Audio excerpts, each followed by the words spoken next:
I can't pin you down. What's going on in that beautiful mind? I'm on your magic. Selamat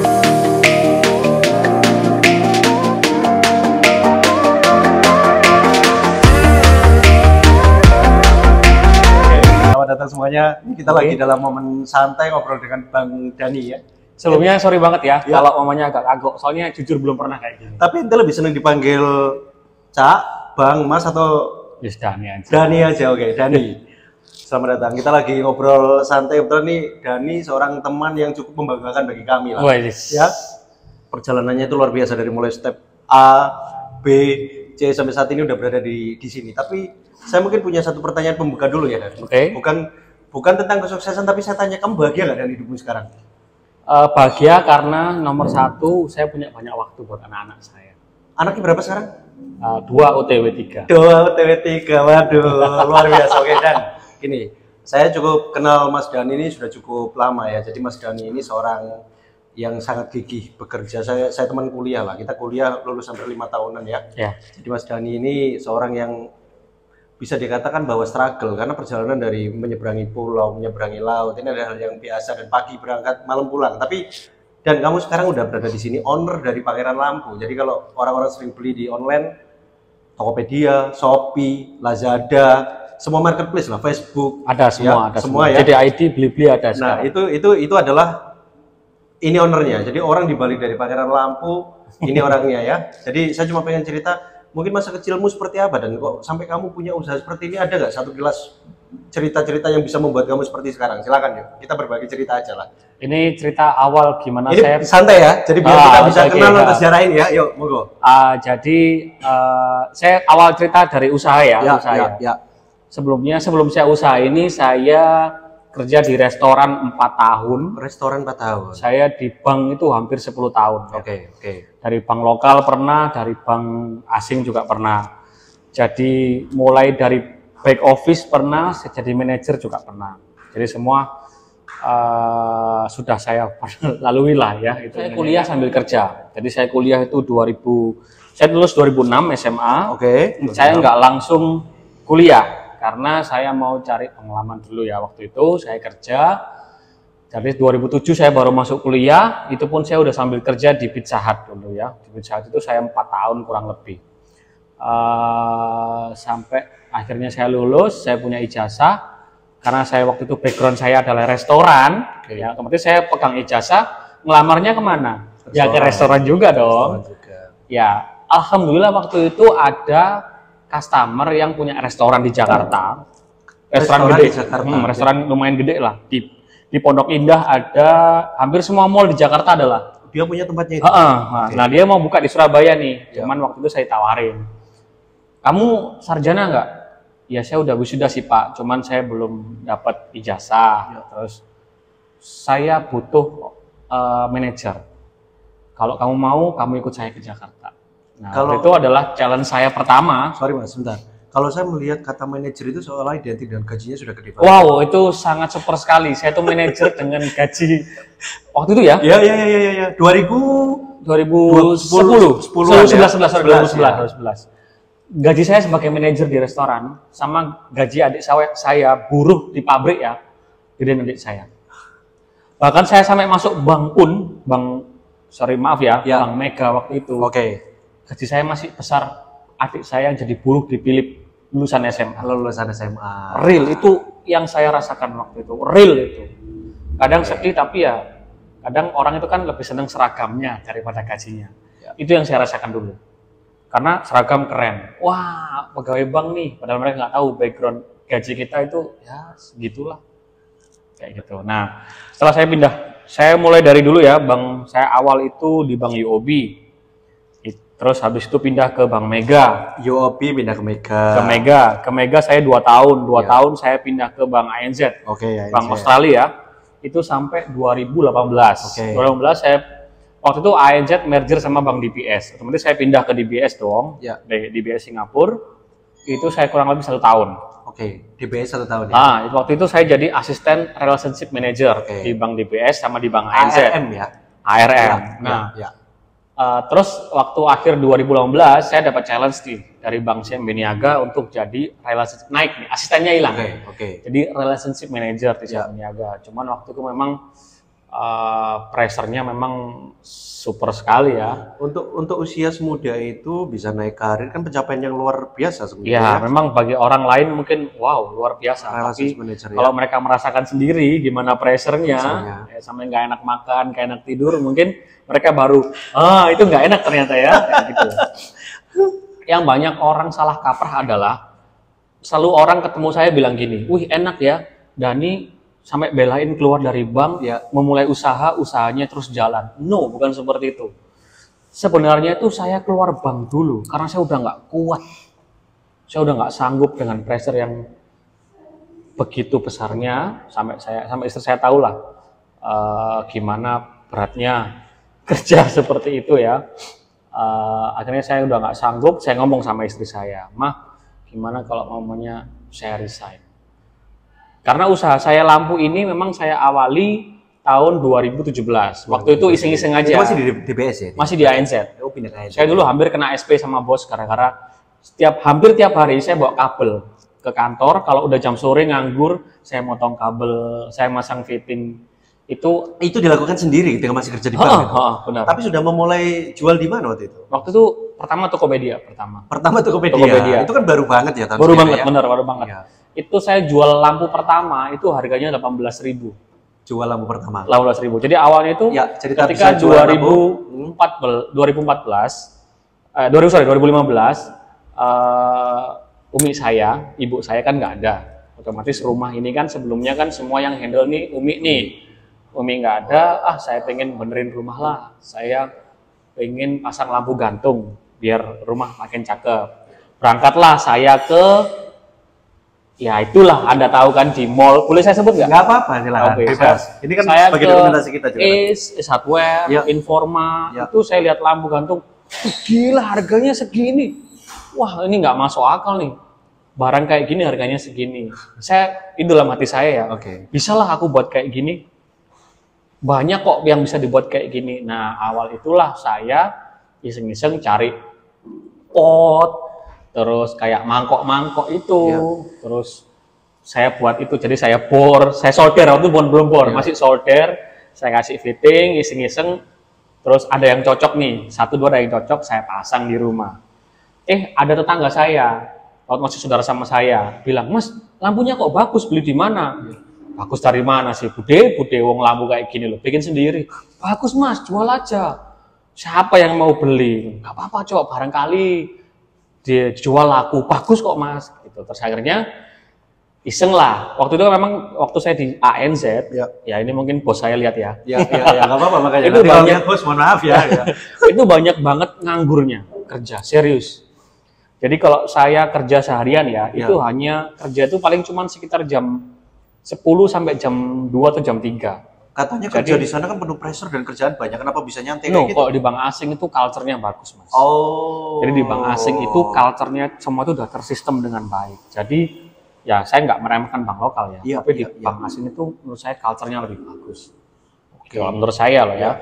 Terus kerja dalam beberapa jam, habis itu punya banyak waktu. Nah kan saya banyak nganggur nih. Terus waktu itu kebetulan komputer saya, jadi satu cabang itu komputer yang bisa akses internet luar itu hanya saya sebagai asisten relationship manager sama branch manager sama BM, karena memang saya kadang dikasih tugas yang berhubungan dengan dunia luar, mungkin disuruh kayak nyari info ini, info riset ini. Lah ya.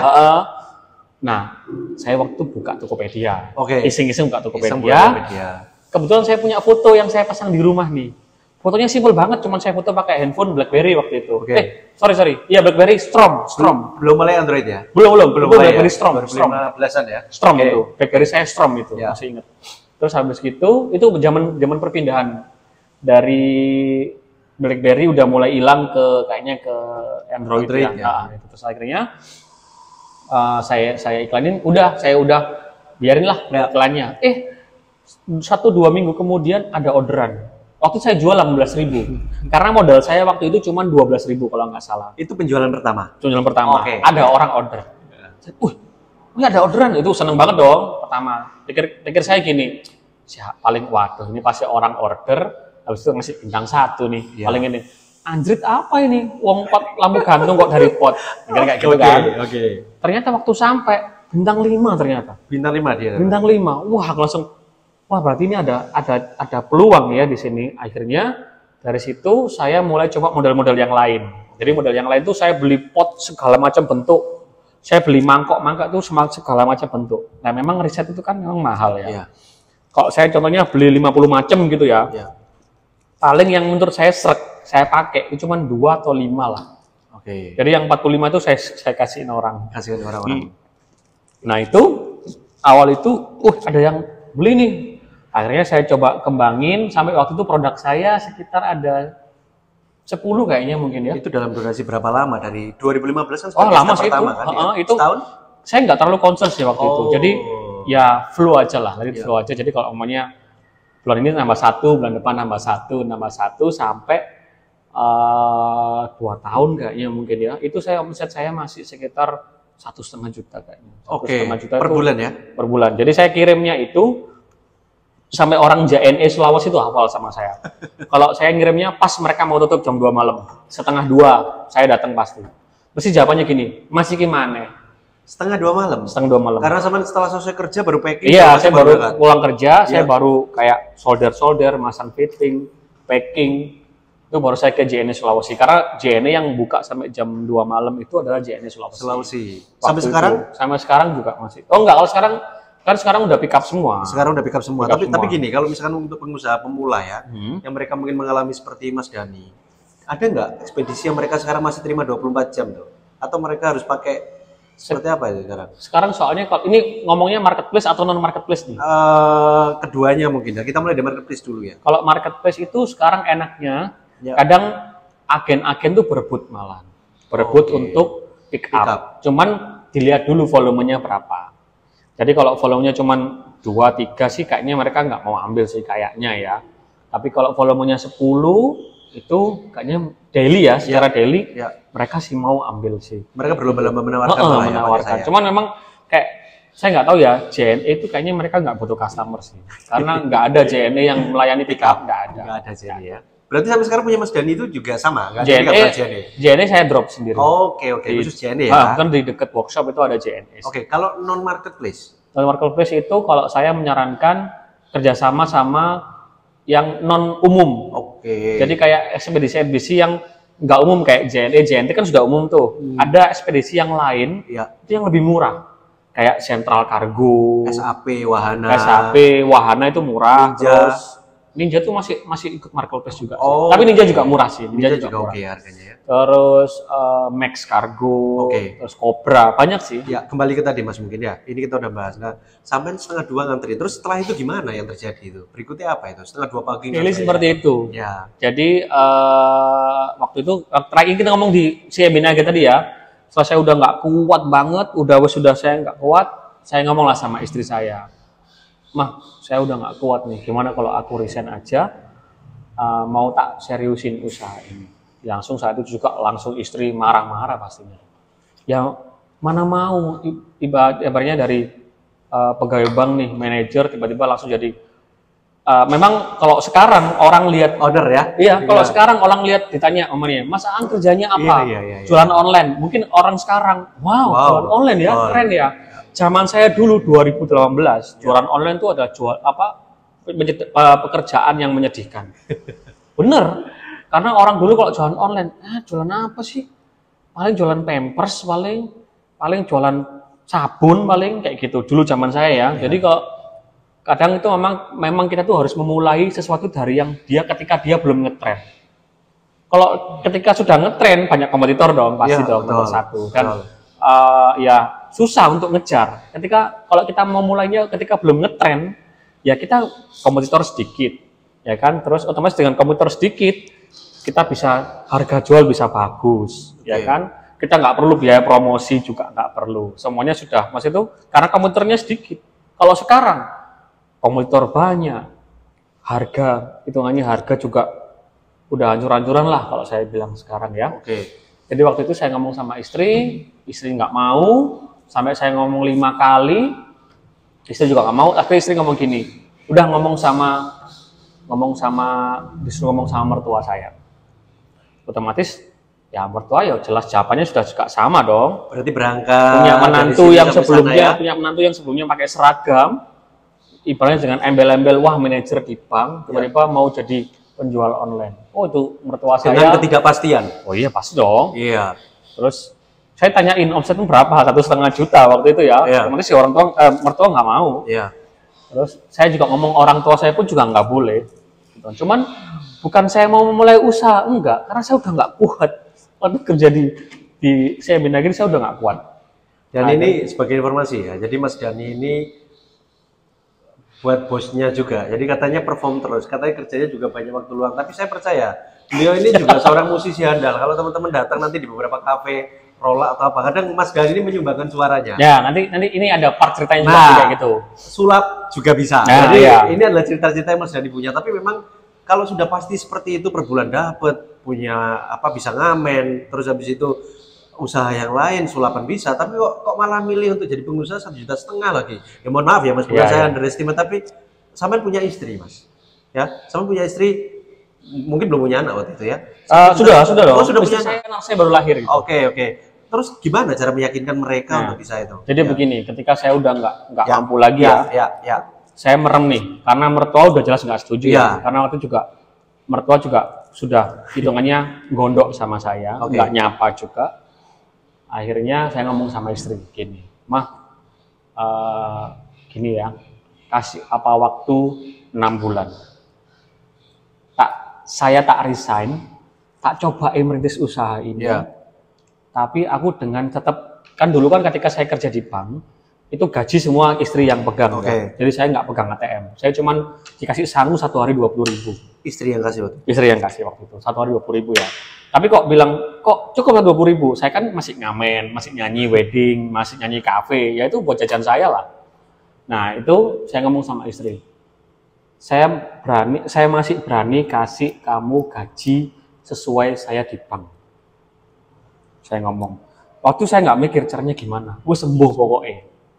Budal di sini. Saya mikir gini, kalau kan sekarang misalnya saya 1,5 juta nih, LLO kalau namanya saya keluar fokus, anggapnya omsetnya naik 2 kali, jadi 3 juta ya kan. Waktu itu 3 juta itu saya bersih waktu itu sekitar 1,8. 2 juta lah anggap ya, 3,5 2 juta. Omset 3,5 2 juta lah. 50-60% ya. 2 juta. Pikir saya waktu itu 2 juta lah bersih ya. Berarti saya tinggal nyari, kan waktu saya pertama kali dealing sama istri itu saya harus kasih istri saya 5 juta satu bulan. Berarti sampean masih punya gap 3 juta? 3 juta. Ya. Terus waktu itu saya mikir gini, saya nyanyi wedding, 1 kali kan 500.000 nih. Saya setiap bulan tuh ada 3. 1,5 juta. Ya, 1,5 juta kan. 2 juta, saya hitung 3,5 juta. Tinggal gini, kalau 1 minggu ada 1 aja, tinggal saya nyari nambah 1 lagi lah. Atau nambah 2 kan lebih bagus tuh, dapat 2,5. Jadi saya dulu ngemis-ngemis ke teman-teman yang vokalis lah, jobmu minggu ini berapa? 4, tak minta S1 kok, gak apa-apa dah. Tak ceritakan kondisiku sebenarnya ya, aku butuh kayak gini-gini buat seperti ini, terus alhamdulillah temanku ngasih. Jadi jobnya dia yang setiap minggu wedding itu kalau dia ada 3 atau 4, dia kasih aku 1. Terus aku juga reguleran juga, waktu itu reguler di Rolas. Rolas Cafe punyanya PTPN 12. Itu 1 minggu setiap hari Rabu itu dapatnya 100.000. Lumayan kan? Kalau namanya 1 bulan kan 400.000 nih. Nah waktu itu kurang kan Mas Angga. Itu saya waktu itu nge-grab gokar. Sempet Mas? Ya sempet. Wah ini cerita yang saya sendiri sebagai teman nggak ngerti kalau dia pernah ini. Gue nggak pernah cerita ya. Nggak pernah makanya. Itu baru ini bro makanya. Hampir ya 6 bulan paling, 6 bulanan. Dan kamu nggak malu kamu dari manajer terus ngojek gitu? Nggak masalah. Motor apa mobil? Waktu itu saya nggak ada pikiran gini loh. Kita malu sama orang itu buat apa? Mereka nggak ngasih makan kita kok. Ya kan? Yang justru aku malu sama mertua. Ya kan? Gimana gembar-gembornya ngomong waktu aku ngelamar istriku nanti tak ajak sukses. Sedangkan aku keluar melang Grab. Malu kan sama mertua. Nah akhirnya ya saya ngomong sama istri kan, 6 bulan kalau mamanya aku nggak bisa memenuhi atau aku struggle, ya aku akan balik kerja bank lagi. Waktu itu untungnya aku dapat garansi. Dulu seniorku dulu waktu di bank DBS itu nawarin gini, udah Dan, golekkan mamane nggak apa namanya nggak kuat, ikut aku aja. Oh. Balik jadi ARM lagi. Balik jadi ARM lagi. Tak gaji kamu ya 6 juta, oke lah. Berarti kan aman Aman kan ya? lah ya. Aman ya. Aman Berarti ya. paling enggak di sisi lain bebanku sudah aman karena aku sudah punya pegangan nih. Kalau aku 6 bulan ini nggak achieve, aku apa namanya bakal kerja lagi. Ya. Nah, cuman istriku nggak mau 6 bulan, kelamaan. Takutnya apa? Aku terlalu enak dengan nganggur, terus akhirnya nongkrong nggak jelas, mungkin namanya istri Ya. nongkrong nggak jelas, atau mungkin tidur di rumah. Ya, itu pikirannya istriku biasa lah. Ya. Nah, akhirnya ternyata ketika aku punya banyak waktu di rumah, ya ketika saya punya banyak waktu, saya bisa melakukan riset sebanyak yang saya mau. Makanya dari tadi 50 dicoba, berhasil 5, 45 dikasih orang-orang. Iya, benar, itu, real itu. Oke. Nah, waktu itu alhamdulillah sih kan istri saya itu punya saudara ya di Jombang. Kebetulan waktu main ke rumahnya saudara itu di dekatnya itu ada bengkel. Waktu saya iseng-iseng tanya, Pak, kalau maunya bikin kayak gini tuh bisa ya? Oh, di situ ada bengkel, coba aja, barangkali bisa. Saya itu baru mulai buat yang rangka-rangka. Oke. Jadi masih iseng-iseng juga lah hitungannya ya. Ya udah akhirnya coba, ternyata orangnya bisa. Tapi waktu itu masih apa ya, masih benar-benar tradisional banget ya. Alhamdulillah ketika istri mau deal, nah aku resign, udah tak seriusin. Bulan kedua omsetku jadi 6 juta. Oke, alhamdulillah tuh 50% di 3 juta lah. Nah, berarti aku nggak perlu ngemis-ngemis job lagi ke temanku dong. Tapi meskipun temanku masih mau kasih. Berarti kan aku udah dapat anggap aja 4 juta, nambah nyanyi udah cukup. Nah, itu gokar sudah mulai aku kurangi. Jadi yang sebelumnya aku dari pagi sampai sore, jadi aku baru berangkat tuh kadang jam 2, jam 3, nanti dapat. Biasanya aku ngejar cuman bonus trip aja. Jadi kan tripnya itu ada macam-macam kan. Kalau 8 dapatnya bonus sekian, kalau 12 berapa. Jadi aku ngejar tier pertama aja. Jadi kalau udah dapat tier pertama udah pulang. Gitu. Akhirnya setelah karena aku punya banyak waktu ya. Jadi setelah inovasi juga, trial error, bulan keempat itu omsetku naik langsung 12 juta. Oke, good. 12 juta itu dengan aku ya, maksudnya dengan produk-produk baru. Terus foto-foto kan tak perbarui semua kan. Waktu itu pertama kali itu aku foto sewa loh. Bayar orang studio. Sampai bayar ya? Sampai bayar itu. Produk berapa total? Karena aku mikirnya gini, ini foto buat selamanya kok. Ada berapa produk? Waktu itu masih sedikit sih, paling cuma 20-an banyak. Kenapa punya mindset seperti itu, Mas? Padahal HP juga udah dari BlackBerry, tadi udah pindah ke Android, udah bagus. Kalau HP kan kita cuman ya di ruangannya kan kita nggak punya studionya kan. Kalau mereka kan sudah studionya ada, terus alatnya juga profesional, dan foto ini menurut saya kan buat selamanya. Sampai sekarang masih berjalan ya? Kalau sekarang saya udah punya studio sendiri dong. Jadi sekarang udah nggak usah pakai jasa profesional ya? Jadi saya punya studio sendiri buat iklan, buat live juga ada sih. Oke. Terus after itu ketika saya udah omset 12 juta dan tutup dong istri saya. Jadi 5 juta udah aman lah. Ya, itu bulan ke berapa ya? 3, 4? Bulan kelima, masuk bulan kelima kayaknya. Bulan keempat, bulan kelima akhirnya gokar saya udah stop. Paling cuman kalau mau jalan, kan soalnya kan kalau paling nggak gokar itu kan seminggu sekali harus jalan. Waktu saya ya. Biar nggak disuspend. Biar nggak dikasih sepi lah temannya. Jadi saya masih jalan. Masih jalan. Terus sambil kan soalnya banyak waktu juga kan. Terus akhirnya ya itu saya berani hire orang di rumah untuk temenin saya kerja. Itu tahun berapa? Setelah berapa tahun? 2018 kayaknya ya. 2019 awal. Sebelum pandemi. Berarti 4 tahun ya? 4 tahun saya keluar dari Semeniaga itu bulan Maret kalau nggak salah. 2019. Berarti tapi dari 2015 itu kan sudah punya inspirasi ketika lihat tapi saya baru jualan itu 2000. Saya baru berani publish itu 2017 kayaknya sih. 2016-17 lah kayaknya sih. Nah, akhirnya ketika udah omset 12 juta, udah dong, buat apa saya? Maksudnya itu saya ngasih istri udah aman kan? Nah, saya nggak pernah ambil uang toko sepeser pun. Sepeser pun nggak pernah. Karena saya selalu sistem saya Ya. menggandakan modal. Caranya, Mas? Makanya kenapa saya nggak pernah, kalau orang tanya modalmu berapa, Ya. saya nggak punya modal. Modalku nol. Ya. Ya ketika saya beli pertama itu aja. Ya. Karena apa? Ketika saya omset saya nih, mamanya bulan ini 5 juta, Oke. keuntungan 2,5. Ya. Itu saya belikan produk lagi. 2,5-nya ditambahkan ke modal. Dan tambah modal lagi. Segitu, mungkin sampai sekarang mungkin 1 miliar mungkin ada. Iya. Saya cukup tahu gudangnya Mas Dayanti, saya tunjukin dikit. Nah, Tapi gini Mas, dari 5 juta, 2,5 untung dimasukin lagi ke dalam modal. Untuk hidup gimana? Kan ini yang banyak orang sekarang untuk hidup gimana? jadi gini, Ya. memang saya kurangin kan. Jadi kan soalnya ada sisi lain tadi, kayak saya dari nyanyi ada. Oke. Kadang sulap juga ada, ya kan cuma sebulan sekali tapi lumayan ya. Terus dari gokar juga ada. Kadang ini udah nutup sekitar ya 3-4 juta mungkin lah. Jadi dari toko cuman keambil sedikit aja. Sisanya saya puterin modal. Sama sulap lah ya. Ya sama sulap juga. Sama sulap ya. Teman-teman nanti lihat channelnya Mas Gani juga ya. Bro. Orang-orang pada tidur semua, Bro. Tapi gini, dirimu ini belajar musik sebenarnya dari mana kok bisa? Belajar sulap juga dari mana sejarahnya? Kita mungkin sedikit kembali dulu ke masa lalu. Oh, boleh. Iya. Jadi saya sulap itu awalnya karena saya cari uang. Cari uang itu begini. Dulu saya kerja di Pizza Hut ya. Iya.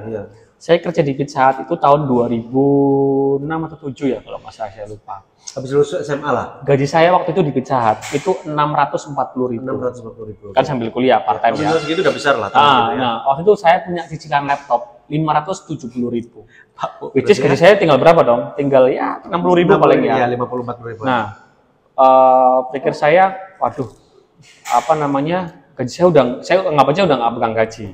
Nah, tapi saya melihat peluang. Di Pizza Hut itu orang tuh loyal banget kalau ngetip, kalau dia tuh puas loh. Oke.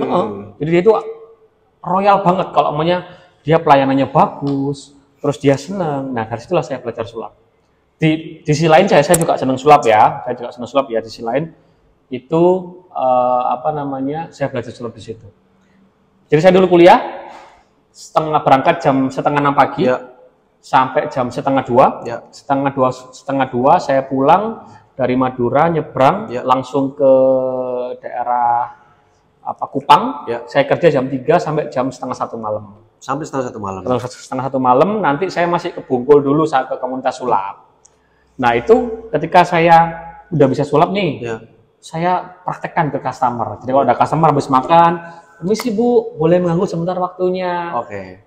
Boleh nggak saya di sini main sulap sebentar? Oh boleh Mas. Ya saya udah main. Nggak mungkin dong dia nggak ngetip. Iya. Ya terlaluan lah kalau dia nggak ngetip. Saya Ya kasih sih kadang. memang sih 1:100 ada orang yang nggak ngetip ada. Cuman ya kebanyakan sih orang yang ngetip. Jadi saya dulu itu satu di Pizza Hut ya, satu hari itu nggak mati 20.000. Waduh. Zaman segitu banyak loh. Banyak banget. 2007 itu Ya. 20.000 banyak sehari. Oke. Kayak mungkin kayak sekarang 50.000 lah mungkin lah ya. Ya. Itu bisa buat makan, bisa buat saya hidup satu hari bisa. Ya kalau sekarang kita bicara 25 aja berarti sama udah dapat 500 ribuan. Benar. Jadi waktu itu kalau diibaratkan gini, Iya. tip saya Ya. sama gaji saya itu gedean tip saya. Gedean tips ya. Benar. Iya. Saya pernah ditip juga bule, itu $100 juga pernah. Oke. $100 itu berarti berapa? 1 juta. 1 juta 1 setengah juta ya. ya. Itu pernah saya juga. Kayak Ya, gitu. 1 juta setengah. Jadi ya belajarnya sulap ya untuk cari uang. Untuk cari uang, oke. Kalau kita bicara ke sulap, siapa nama satu orang yang paling berjasa Mas mungkin di sulap itu? Masih ada nggak nama itu? Ada sih. Siapa Dan Mas ya? namanya Ada Mas Yudi namanya. Mas Yudi. Mas Yudi sama Fandi. Karena dua orang ini yang dia itu memang orangnya baik, dia nggak kenal pamrih ya. Kalau kita ngomong bahasa lebaynya, dia nggak kenal pamrih untuk ngajarin ke orang. Mas Yudi sama Mas Fandi. Ya, dan aku kangen kumpul bareng mereka. Kenapa? Kalau kita kumpul tuh kita semua itu orangnya tuh konyol-konyol. Jadi kita udah capek kuliah seharian, kerja seharian, tapi kalau ketemu mereka itu kita refresh lagi. Beneran. Jadi kadang itu saya tunggu momen-momen kayak gitu. Cuman sekarang ya semuanya udah pada sibuk, udah sendiri-sendiri lah ya. Teman saya Fandi itu juga vokalis juga. Itu di Batam sekarang. Dia udah full ya kayak di klub gitu, dia nyanyi. Terus kalau Mas Yudi itu jadi kontraktor lah kayaknya. Di daerah mana? Di Surabaya, daerah Sidotopo. Oke, mudah-mudahan nanti bisa kumpul bareng ya. Ya, mudah-mudahan kalau lihat ini rezekinya semakin lancar ya Mas Yudi sama Fandi. Mas Yudi ya. sama Mas Fandi ini temennya yang sekarang Ya. udah full 100% di Pangeran Lampu. Oke. Kalau tanyain prestasi saya apa ya? Wah, kan. Saya tahunya cuma dia juara di bank saja. Oh, iya. Tapi ada nggak juara yang lain itu? Ya, jadi gini. Indonesia Got Talent atau Surabaya Got Enggak. Talent ya? Kalau nyanyi sih di kampus selalu juara 1 setiap Ya, tahun ya, setiap saya. tahun. Ini juga termasuk apa? Kalau di Jawa Timur Yayu, Raka-Raki, oh Ya, ya. ini ada cerita lucu nih, ada cerita lucu. Oke. Ada cerita lucu tentang nyanyi juga, tentang sulap juga. Oke. Pernah ingat waktu di kampus ada audisi untuk mewakili pentas seni mahasiswa seluruh Indonesia. Ya. Waktu itu tuan rumahnya di Malang. Oke. Jadi tuan rumahnya Unbrau, Negeri Malang, Ya. sama Politeknik kalau nggak salah. Oke. Nah, waktu itu yang membuat saya beban adalah waktu itu kan memang namanya Pak Muji, mungkin lihat ya, namanya Pak Mujiono, itu kan kepala akademik nih. Beliau itu mengharapkan saya pulang bawa piala. Bawa piala. Nah, karena waktu itu saya audisinya di kampus ya, ikut audisi pop. Ya. Pop, kebetulan saya juara 1 juga. Ya. Akhirnya mewakili lah. Ya, dari kampus untuk Dari kampus di sana di Malang. Ya. Nah, kebetulan kategori pop itu adalah kategori lomba yang dilombakan pertama setelah opening ceremony. Oke. Di ballroomnya Unbro yang segitu gedenya, melihat ribuan pasang mata, dan saya belum pernah manggung sebelumnya, ya kan? Tapi kan sudah sering dong di Surabaya. Waktu itu kalau masih kerja, waktu kuliah belum manggung, belum. Baru olah vokal aja ya, di kamar mandi sama di kampus. Karaoke aja lah, ya kan? Oke. Nah, akhirnya waktu pas pembukaan tuh, langsung kan pengambilan undian. Oke. Pengambilan undian, ngambil lah saya. Dapat nomor undian 04. 04. Wah, alhamdulillah. Paling enggak masih bisa lihat 1, 2, 3. 1, 2, 3. Ternyata 1, 2, 3 tuh enggak ada. Enggak ada orang ya. Enggak ada yang ambil. Enggak ada yang ambil. Saya dipanggil. Nomor 1 enggak ada, 2 enggak ada, 3 enggak ada, 4 Syanur Rahmat Ramadhani dari Universitas Trunojoyo. Oke. Waduh, langsung, itu saya pegang mic ya. Pegang mic sampai gini, saya pegang mic. Naik panggung. Gitu.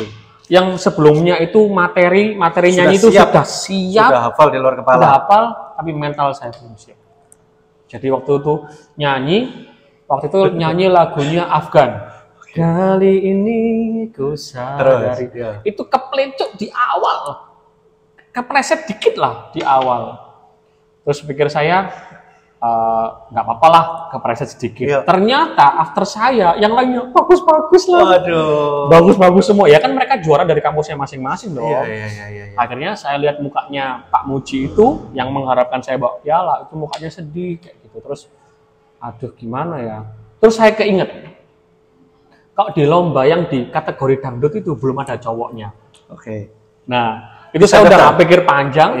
Saya telepon waktu teman saya yang cewek tadi, kamu bisa nggak daftarin saya? Temen cewek yang mana ini? Kamu belum cerita tentang temen cewek ini makanya. Lupa saya bro namanya. Oh iya, dari perwakilan sama-sama dari kampus. Dari kampus, tapi dangdut. Bukan Noni ya?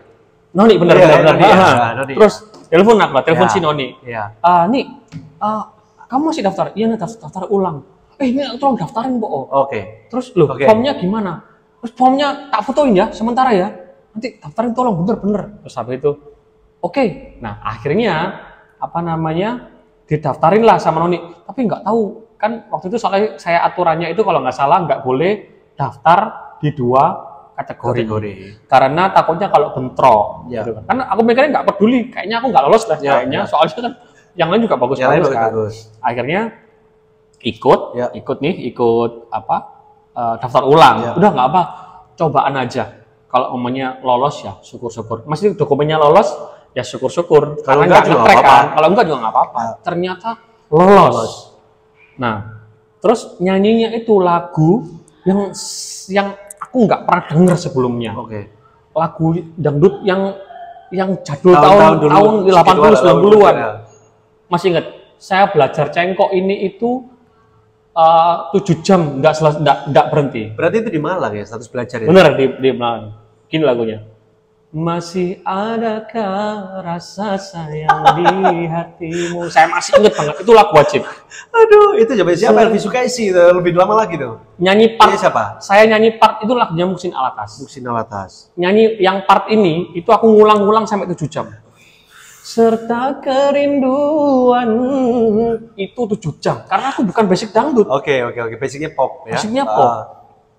Sampai aku nggak tidur. Sampai Pak Muji itu kan, loh kamu kenapa kok nggak tidur? Kan waktu itu satu hotel sama Pak Muji. Terus ceritalah, Pak saya ikut dangdut. Loh masih bisa? Iya, soalnya aku juga kayaknya nggak berharap sama pop juga, kayaknya nggak lolos. Kamu yang mau gitu ya? Gitu. Akhirnya besoknya, sebelumnya kan grogi, malu, terus takut, udah habis di panggung pertama. Jadi ketika panggungnya dangdut, mental saya sudah teruji. Saya udah ngurus hajar black. Iya, pokoknya dangdut tuh harus senggilani apa sih kalau orang ngomong bener kan? Udahlah, harus masih gini-gini. Enggak. Itu bener-bener totalitas banget. Sampai waktu itu kan gini, kostumku itu kan pop banget kan. Aku bingung gimana sih kostumnya dangdut itu. Akhirnya ketika mau panggung, jadi saya tetap pakai kemeja, pakai jas, itu kan pop tuh. Nah, kok dangdut tuh gimana sih? Diwingkis dong. Diwingkis. Ini buka? Enggak, tetap jadi pakai kemeja pendek, terus jas. Ini saya wingkis, saya naik ke atas. Pas mau masuk panggung ada bunga mawar di depan, dipotek, taruh sini. Nyanyi totalitas. Juri itu, pokoknya gini. Saya senangnya masnya ini totalitas banget. Padahal dia nggak tahu kemarin itu malu, mental saya tuh udah habis di panggung pertama. Aku nggak peduli di panggung kedua. Jurinya beda. Habis gitu kan dari waktu itu adalah kalau nggak salah sekitar 59 peserta, diambil 5 untuk grand final. Nah 5 ini udah pasti juara. Juara 1, 2, 3, harapan 1, harapan 2. Kalau katanya teman-teman sih lolos gitu kan. Terus akhirnya ya aku nggak berharap juga sih, karena kan yang penting aku udah performnya tuh udah maksimal banget. Popnya sudah ada pengumuman belum? Udah, nggak lolos. Terus tadinya udah ada pengumuman dari kabarin sama temen, nggak lolos bro. Oh ya udah nggak apa lah, paling nggak aku bisa totalitas di sini. Ternyata sore pengumuman itu lolos grand final. Alhamdulillah. Di dangdut lagi yang sebelumnya aku nggak nguasain. Sinoni nggak lolos. Malah Sinoni itu yang diunggulkan di dangdut malah nggak lolos. Nah akhirnya waktu itu aku ada kejadian nggak fair sih. Nggak fair tuh gini, kan waktu masuk grand final nih, itu seneng banget. Soalnya kenapa? Udah pasti juara kan? Karena kan 1 sampai harapan 2. Terus dikasih pilihan 5 lagu waktu itu ya. Itu ada lagunya ini Gadis Malaysia yang baru pertama aku melihat gadis secantik kamu. Terus ada saya nggak bisa. Nah itu beberapa itu, terus saya waktu itu milih lagunya Menunggumu. Yang sekian lama aku menunggu. Benar. Nah itu lumayan lama. Iya, waktu pemilihan lagu itu ketika dipilih tulisannya tuh gini, Menunggumu Ridho Roma. Berarti Ridho Roma kan versinya yang ngebeat kan, yang apa namanya, yang cepat tadi, sekian lama aku menunggu. Ternyata waktu hari H pas main versinya Roma Irama, yang lagu yang jadul banget loh, yang sekian lama aku menunggu gitu. Jadi nggak dapat banget feel-nya ketika loh, saya komplain dong, loh mas, saya dikasih listnya Ridho Roma loh mas, kok jadinya versinya Rika sama Roma. Iya pak, kita cuman kemarin tuh dikasih tahu ternyata versinya Roma. Ya ngomong dong mas, kan kita waktu yang bilang, yang orkestranya tak bilang loh mas, kemarin kan saya dikasih listnya Ridho Roma loh mas, sama yang orkestranya itu. Iya pak, kita dikasihnya itu ini mas, yang dikasihnya yang katanya Roma Irama. Ya tapi nggak dapet solonya. Akhirnya dengan pokoknya ya memang kecewa sih ya, jujur saya kecewa. Akhirnya pas udah 5 itu, saya memang waktu itu memang kalau lagunya Ridho Roma yang versi Ridho Roma ya juara, mungkin berharapnya juara 2, juara 1 nggak bisa. Karena waktu itu yang juara 1 itu memang dia penyanyi dangdut orkes sih memang sih. Ya yang lemah gemulai. Berarti perempuan sama laki-laki cuma diambil 5 juara ya? Iya, 5 juara. Jadi saya kira ada kategori laki-laki sama perempuan. Enggak. Jadi waktu itu alhamdulillah sih juara 3. Alhamdulillah. Karena waktu itu ya alhamdulillah kan paling enggak saya bisa membanggakan lah ya, membanggakan Pak Muji yang tadi sudah menggadang-gadang. Jadi waktu itu yang bawa pulang piala cuman saya sama karya ilmiah satu.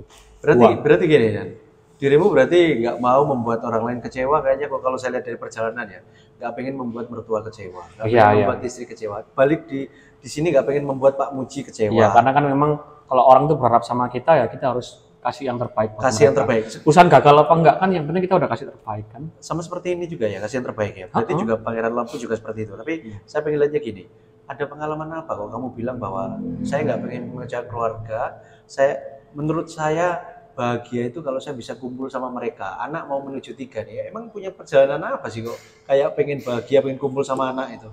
Ya soalnya memang kan yang nggak bisa kita ulang itu kan cuma waktu bro. Ya kita lihat anak-anak, soalnya kan kadang anak itu kan lucu-lucunya, maksudnya anak itu lucu-lucunya itu kan ketika usia 0 ya, 0 ketika bayi sampai mungkin lulus SD ya. Setelah dia lulus SD, dia kan mereka punya waktunya sendiri. Nggak mungkin mereka sama kita. Mereka udah punya teman-teman sendiri, mereka udah main-main sendiri. Nah, gimana caranya kalau kita punya waktu dari mereka bayi sampai usia yang anak kelas 6 SD tadi itu menurut saya itu sebuah kebahagiaan yang nggak akan terganti sih. Karena waktu kita buat mereka ya.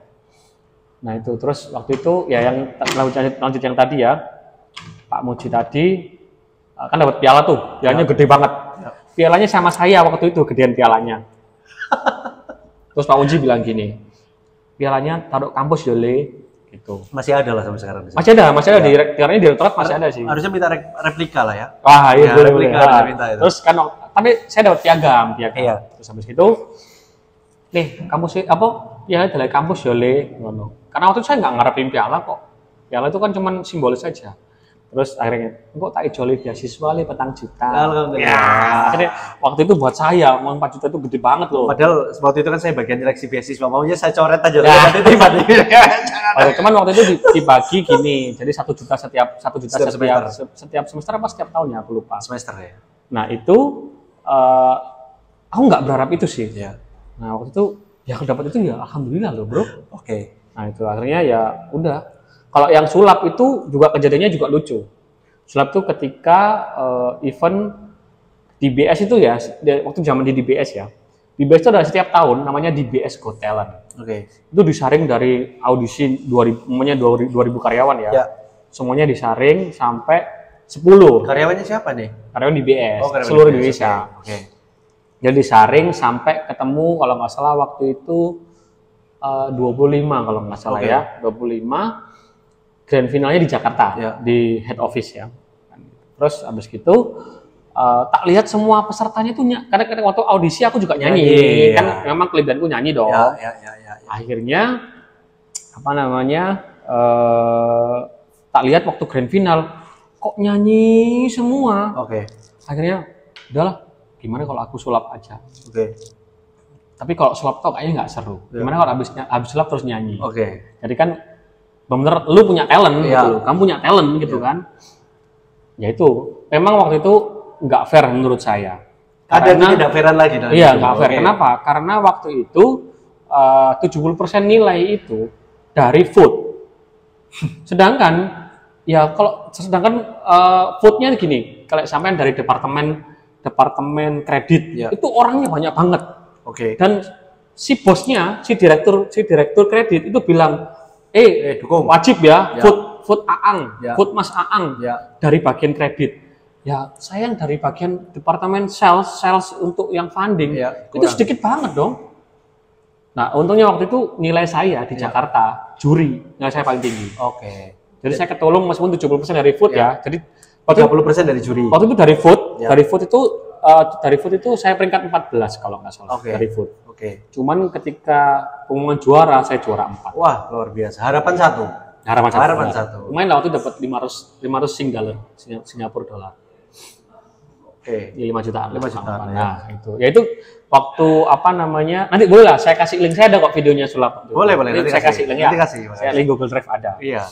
Ini pasti cukup menarik, tapi next time kita bakal berbicara lebih seru dengan Mas Dhani terkait dengan penggandaan modal ya Mas. Iya, benar. Saya nanti mungkin di momen yang lain, mudah-mudahan kita ada cerita terkait dengan bagaimana mulai masuk ke dalam Pangeran Lampu lebih dalam. Karena saya percaya bahwa dengan goal, dengan orang yang bahagia karena keluarganya pasti juga dikasih kemudahan. Mas, gini, satu kata, menurut Mas Dhani sukses itu seperti apa sih? Ini sebelum kita closing dulu untuk hari ini. Sukses itu apa? Sukses kalau saya kan bekas karyawan nih ya. Bekas karyawan. Di mana Mas sudah pindah 4 restoran makan ya? Saya restoran itu saya udah 4 kayaknya. Pernah di McD pernah. McD oke. KFC pernah. Restoran Korea pernah. Restoran Jepang pernah. Terakhir di Pizza Hut. Oh, sama saya manajer di Yogen. Di Yogen Fruit itu kayak Ceko, kayak Ceko. Lanjut. Berarti kan bukan 4 kalau gitu ya, 6 ya malah ya? Iya, 6 ya. Nah, habis gitu jadi kalau menurut saya gini ya. Sukses dari bekas karyawan ya. Ketika kamu bisa dapat gajimu 1 bulan sebagai karyawan, bisa kamu dapat dalam 1 hari sebagai kamu seorang pengusaha. Omset atau bersihnya? Bersih dong. Bersihnya, untungnya ya. Oke. Berarti contoh, gaji terakhirnya berapa Mas? Saya nggak tanya omsetnya sekarang lah. Itu kita bahas nanti next time. Gaji terakhir? Ya round 9 lah. 9 udah plus bonus? Plus insentif segala sudah macam? sudah ikut semuanya. Berarti sukses adalah ketika kamu bisa dapat gajimu yang 1 bulan dalam waktu 1 hari. Oke. Itu sukses menurut Mas Dhani ya. Benar. Itu terima kasih untuk semuanya. Kita lanjut nanti berikutnya. Terima kasih ya. Terima kasih Mas. Thank you Mas Dhani ya. Buat dokumentasi bersama bro ya. Thank you. Assalamualaikum. Waalaikumsalam.